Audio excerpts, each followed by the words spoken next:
Alô, turminha, tudo bem? Mais um vídeo. Hoje vamos estar fazendo a aulinha de história. Nós vamos pegar o nosso livro de história, né? Vamos começar hoje com a página 22. Tem algumas páginas que a gente já fez, mas a gente vai estar revisando. Se por um acaso você já tiver feito, a gente vai revisar essas páginas, tá? E vamos fazer também uma experiência, nós vamos fazer uma bússola. Vamos fazer uma bússola para saber em que direção a bússola indica.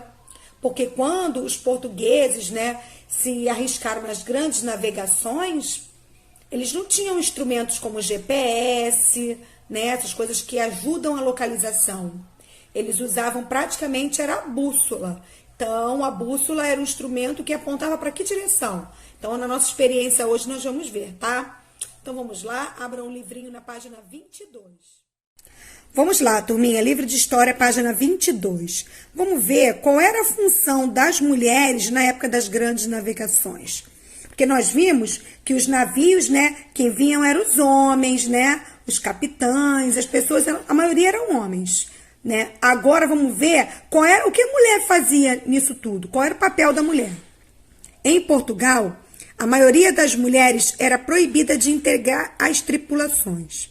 Assim, muitas permaneciam no reino. Lá, trabalhavam no cultivo dos campos, na criação dos animais e nos cuidados com as crianças e os idosos. Apesar disso, essas mulheres puderam contribuir de outra forma para as grandes navegações. Elas fabricavam peças usadas na construção dos navios e preparavam alimentos para as viagens, como biscoito, marmelada e carne salgada. Então, a mulher ela não podia ir no navio, mas ela ficava lá com o papel dela. Ela cuidava da horta, das plantações, tomava conta das crianças, dos idosos. E, além disso, elas fabricavam, né, as peças usadas na construção dos navios. E também as comidas, porque se ficava 3 meses no mar, ficava 3 meses sem ter como comprar alimento, né? Então, os alimentos, eles iam a bordo do navio. E quem preparavam esses alimentos eram as mulheres.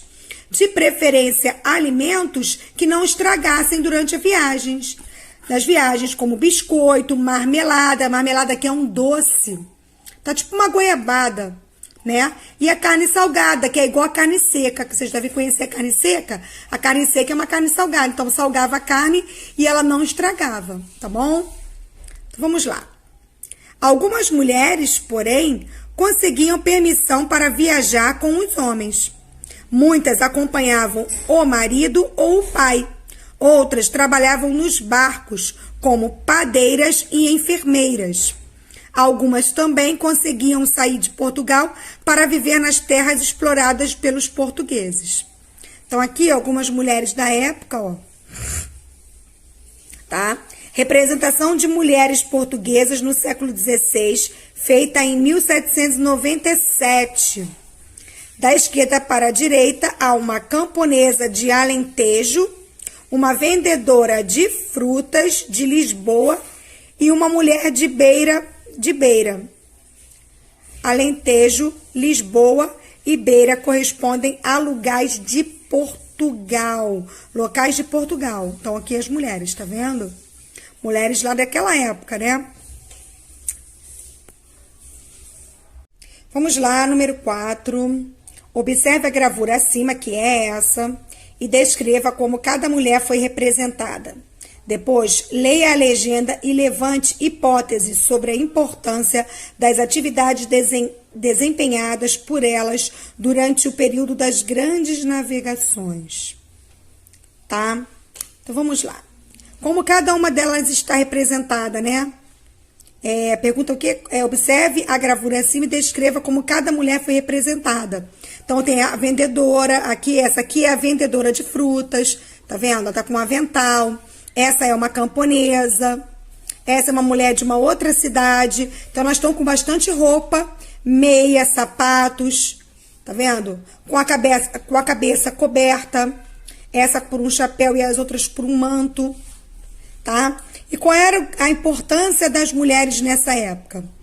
Eram as mulheres que faziam o tecido da vela dos navios, eram as mulheres que preparavam os alimentos que iam nas embarcações. Então, a mulher tinha muita importância, o trabalho da mulher era muito importante, tá? Inclusive, em Portugal, as mulheres, quando os homens iam viajar, elas tinham autonomia para tomar todas as decisões no lugar dos homens. Elas tinham essa autonomia, tá? Porque o rei deu a elas. Enquanto os maridos, né, os pais, os maridos estivessem nas navegações, elas teriam autonomia para resolver as coisas. Vamos lá, número 5. Em sua opinião, por que muitas mulheres eram proibidas de participar das grandes viagens marítimas? Por que elas tinham de pedir permissão para viajar nas embarcações? Né? Por quê? Porque nessa época não tinham muitas mulheres. E elas estavam subordinadas, né? Elas viviam, o marido mandava nelas. O pai, o irmão, os homens eram que mandavam nessa época. Então, a decisão de cuidar, para a mulher ficava o quê? Cuidar dos filhos da casa. Então, por isso que as mulheres não iam nas grandes navegações. Porque o papel delas era esse, cuidar dos filhos, cuidar da casa. Por isso elas eram proibidas de ir nas grandes navegações, porque entendia-se que o trabalho delas era outro. Tá bom, amores? Então, essa aqui é a página 23, que nós já trabalhamos com ela. Vamos dar uma revisada, né? Aqui fala da chegada às terras desconhecidas, que em 22 de abril de 1500, a expedição de Pedro Álvares Cabral encontrou terras que inicialmente imaginou ser as Índias, porém, era a área que hoje pertence ao município de Porto Seguro, no sul do atual estado da Bahia. Então, aqui fala como é que foi a chegada, né? Que os portugueses queriam encontrar riquezas no Brasil. Olha os índios surpresos, tá bom? Essa página nós já trabalhamos. Vamos lá, vamos ver as cartas, a carta náutica do século XVI. Para viajar pelo Oceano Atlântico, conhecido como Mar Tenebroso, os europeus perceberam que precisavam de cartas náuticas precisas. As que existiam até então já tinham a Rosa dos Ventos e também alguns desenhos que forneciam informações sobre o local representado. Esses mapas também mostravam diversos elementos do imaginário do povo europeu sobre as regiões e os mares desconhecidos. Criaturas monstruosas e animais gigantes que devoravam embarcações são exemplos disso. Também havia informações reais, por exemplo, os elementos naturais de alguma área, como os rios e floresta, e a existência de animais, como aves, porcos e cavalos. A partir do início do século XVII, à medida que o conhecimento náutico avançava, os seres fantásticos foram desaparecendo dos mapas. Essas características podem ser observadas na carta náutica reproduzida abaixo. O que é uma carta náutica? É um mapa usado para navegação que destacava os mares e os oceanos. Então, era um mapa, né? Porque na época não tinha GPS, não tinha como se localizar. Eles usavam o quê? Os mapas. Quem já foi naquele lugar ia desenhando o que ele tinha visto, o caminho, né? Para poder as outras pessoas também chegarem até lá. Então, isso aqui é uma carta náutica do século XVI, tá? Ela foi feita por Olaus Magno. É uma carta marina. O nome dela é Carta Marina. É uma carta náutica, né? De 1539. Nesse mapa foram representadas parte da Europa e áreas próximas dos mares do Norte e Báltico. À direita, detalhes da carta náutica. Então, aqui a gente... Vamos lá agora, alguns exercícios sobre, né, a carta náutica. Número 1. Leia a legenda do mapa e responda as questões a seguir. Qual o título do mapa? Então, vamos lá na legenda, ó. Qual o título do mapa? Carta Marina. Então, o título é, vamos ver, Carta Marina, tá? Letra B, qual o nome do autor? Logo na frente tá aqui, ó, Olaus Magno. Então, o autor se chama Olaus Magno. Em que século foi produzido? Foi produzido no século XVI, né? Porque aqui, ó, tem o ano de 1539. Se eu pegar esses dois números aqui e somar um, vai dar 16. Então, século XVI. Lembrando que é assim que a gente encontra o século, né? Pega os dois números da frente, né, do ano, soma um e vai dar o século. Então, o ano de 1539, século XVI. Tá bom, amores? Só para lembrar mesmo, né, pra gente não esquecer isso. Aqui é assim, número 2. Observe os animais destacados nos detalhes abaixo. Contorne de vermelho os detalhes que representam animais reais. E contorne de azul os detalhes que apresentam seres imaginários. Tá? Então, vamos lá no desenho, vamos ver. Ó, não dá pra ver perfeitamente, mas a letra C e a letra D tem animais reais, que aparece lobo, né? Aparece porcos, aves, tá? Então, você vai sublinhar de vermelho. Vai envolver, né? Desculpa, de vermelho, a C e a D. E a B e a A, você vai envolver de azul, porque aqui você vê que são seres imaginários, ó. Parece uma serpente gigante, aqui parece um peixe com chifre, tá bom? Então, esses dois, o C e o D, de vermelho, o A e o B de azul. Foi? Muito bem. Vamos lá. Letra C. Quer dizer, número 3, perdão. Vamos lá. Vamos para o número 3. Perceba no mapa, os monstros marinhos estão concentrados em um oceano. Consulte um mapa político atual e responda, que oceano era esse? Então, ó, aqui, ó. Se você perceber, aqui está a Europa, tá vendo? Aqui o oceano que fica do lado da Europa, aqui desse lado, qual é? Não precisa nem a gente consultar, a gente já sabe. É o nosso oceano. Qual é? Oceano Atlântico. E também o Mar da Noruega. Mas acho que o Oceano Atlântico é a resposta.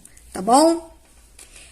Número 4. Em sua opinião, por que razão os cartógrafos, que as pessoas que fazem as cartas náuticas, né? Os mapas, representavam seres imaginários nas cartas náuticas? Por que que eles faziam isso?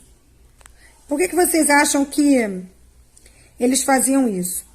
Porque naquela época eles tinham medo do desconhecido. Eles tinham medo. E existiam essas lendas. Pode colocar isso, porque na época existiam lendas de que os oceanos eram povoados por seres imaginários. Tá bom? Então vamos lá. Aqui tem, ó, alguns deles, ó. Tá vendo? Um peixe que parece que tem um chifre na cabeça, uma serpente gigante. Tá vendo esses seres aqui, ó? Unicórnio, isso aqui é um unicórnio, ó. É um cavalo com chifre, parece um unicórnio, né? Então, esses são seres imaginários. Vamos lá agora na página 26. Forme grupo com 3 colegas. Vocês vão fazer uma bússola e ver como ela funciona. Com orientação do professor, sigam as etapas. Infelizmente, nós não estaremos na escola para fazer essa atividade, mas se vocês quiserem fazer atividade em casa, tá? Eu fiz a atividade, vou botar para vocês o vídeo. O que que eu usei? Eu usei um prato. Aqui usei um prato comum de casa. Peguei papel, coloquei norte, sul, leste, oeste. Peguei uma agulha de costura e um imã que tinha na geladeira aqui de casa. Passei o imã muitas vezes na agulha para magnetizar ela. Peguei uma tampinha de garrafa, coloquei a agulha em cima, tá? Aqui, ó. Fiz como aqui, ó. Vocês vão ver aí, depois... assistam agora o vídeo que eu preparei, que eu fiz a experiência. Se vocês quiserem fazer a experiência em casa, tá bom, meus amores? Nossa experiência da página 26. Peguei um prato, coloquei os pontos cardeais norte, sul, leste, oeste. E aqui está a nossa bússola. Vamos ver em que direção a nossa bússola vai seguir, tá? Lembrando que a agulha foi magnetizada.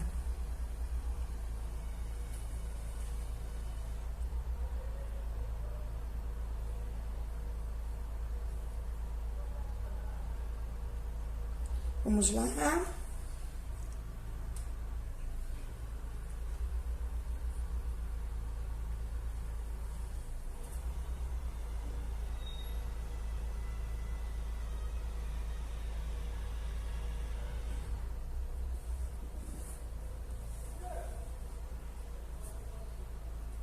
Muito bem. Ela apontou para que direção? Para o norte. Então, a nossa bússola apontou para a direção qual? Ó, qual direção que ela apontou? Norte. Muito bem. Então, vamos lá. Depois que nós vimos a nossa experiência, né? Vimos aí a bússola, né? Dá pra gente responder.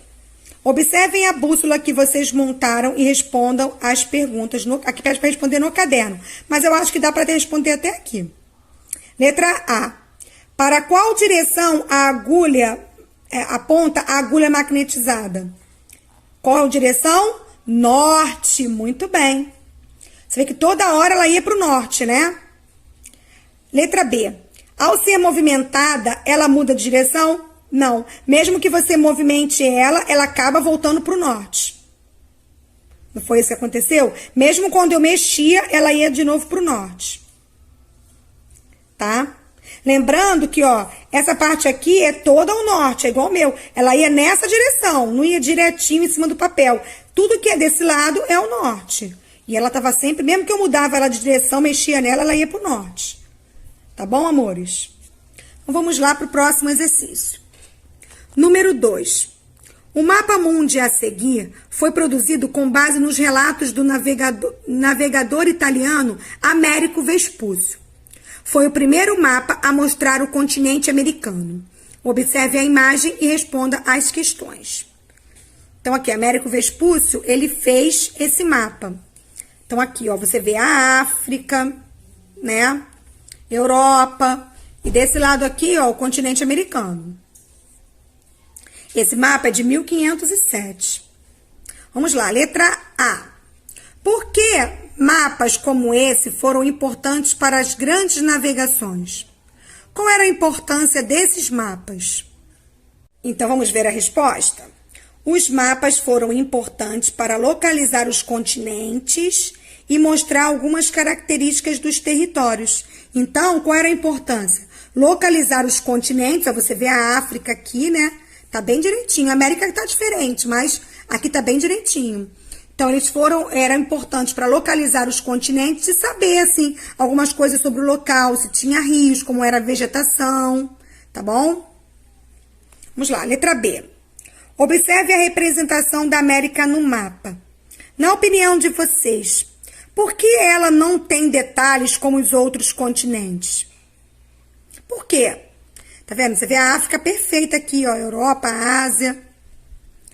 Por que ela não tem detalhes como tem as outras? Porque ela não era tão conhecida na época.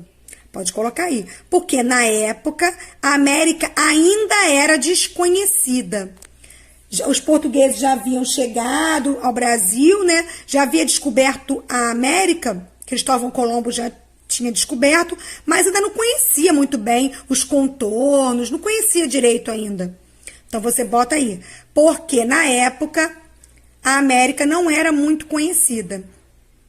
Tá bom? Número 3. Na época das grandes navegações, era comum as crianças trabalharem. Hoje, o trabalho infantil é proibido no mundo todo. Mesmo assim, ainda existem casos de menores que trabalham ilegalmente. O que você pensa sobre isso? Resposta pessoal, tá, gente? Cada um vai colocar a sua. É legal, é certo criança trabalhar ou criança tem que estudar? Criança tem que estudar e brincar, se divertir. Deixar o trabalho para quando for adulta, não é? A não ser os trabalhos de casa, né? Os deveres da escola, né? As ajudas nas tarefas de casa, varrer a casa para a mamãe, ajudar a mamãe, aí não tem problema. Mas trabalhar mesmo não é legal, não é certo. Vamos lá, letra A. O trabalho prejudica o desenvolvimento das crianças? Sim, porque criança tem que estudar. Se ela trabalha, não dá tempo dela estudar. e nem de brincar, não é? Letra B. Que direitos das crianças que trabalham estão sendo desrespeitados? O direito ao lazer, o direito a estudar, né? Então, esses direitos estão sendo aí desrespeitados quando a criança trabalha. Foi, meus amores? Então, por hoje é só. Espero que vocês tenham entendido e tenham gostado da aulinha. Um beijo para vocês e boa semana.